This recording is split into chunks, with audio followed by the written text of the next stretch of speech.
No introduction, but I'm going to give him one anyway. He came in town and took this place by storm. I've never met an individual like him in my life. He asked me to go and meet him at the coffee shop in Bartow. I did that. We just hit it off right away. But you know, I came to figure out Marshall was hitting it off with not just me, but everybody in the community. And what a dynamic visionary he is.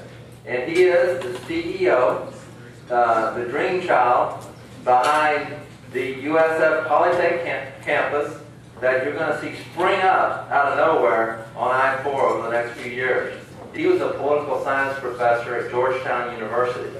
And that's where I guess he began his book that Ronald Reagan later feeded him on in the White House.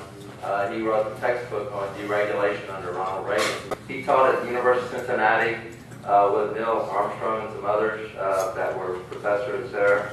The first man to walk on the moon, by the way, was there with me. He's going to bring a bright future for all our children and grandchildren. So give him a hand. Marshall, our good. Thank you. Good evening. It is such a pleasure to be here, especially for Commissioner Wilkinson, someone who I absolutely believe in. I have to start with a disclaimer, because last time I did this, I made the ledger and their political page, so I just have to make it very clear. Being a state employee, it's after 5 o'clock. I am here as Marshall Goodman public citizen. I am not here as Marshall Goodman anything but that. And it really is a pleasure to have my whole family here, especially, of course, my wife, who is my partner in everything I do, and my 2 boys. Because literally up to a few months ago, they weren't in Polk County. Robert was in California, finished his master's degree, wanted to move up to San Francisco. I told him, no, you're coming back to this region because this is where the opportunity exists for the next 20 years.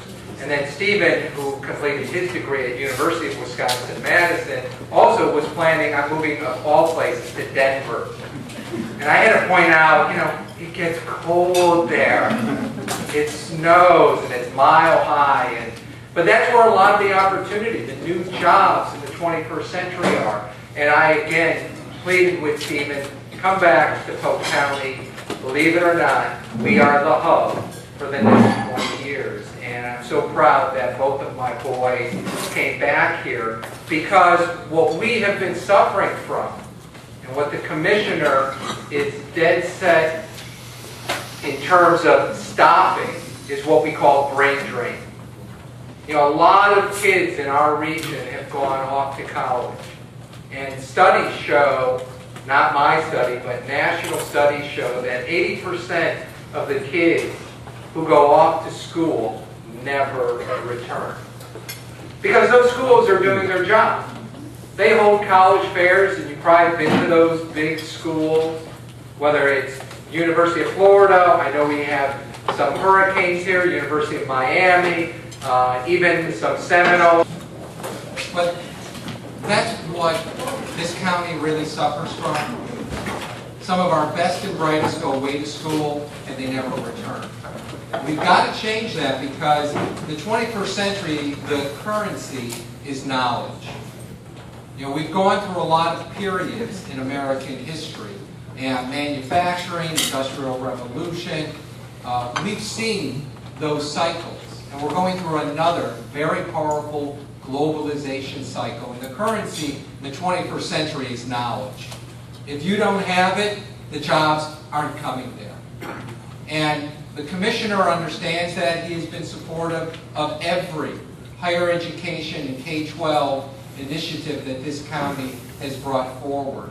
And in that first talk we had, and that was several years ago, over coffee, I saw in the commissioner something that I've rarely seen in American politics, and that is the outsider.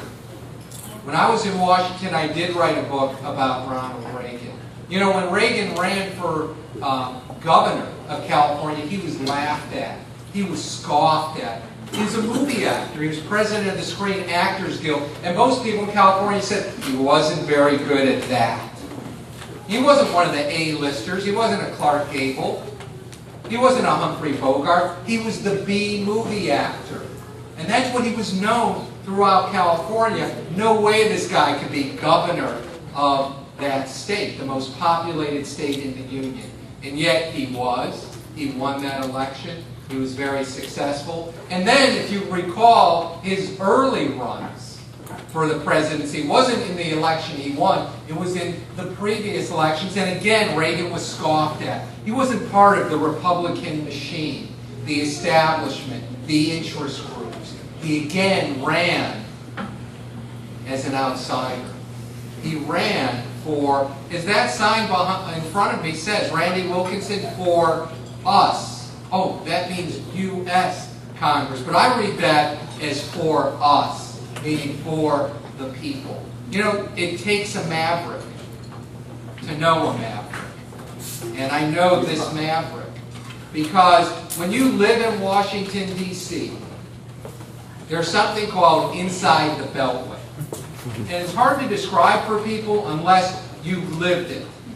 But once you're up there, you know that there is an establishment. There is a power elite in America. And there is an inside Beltway mentality.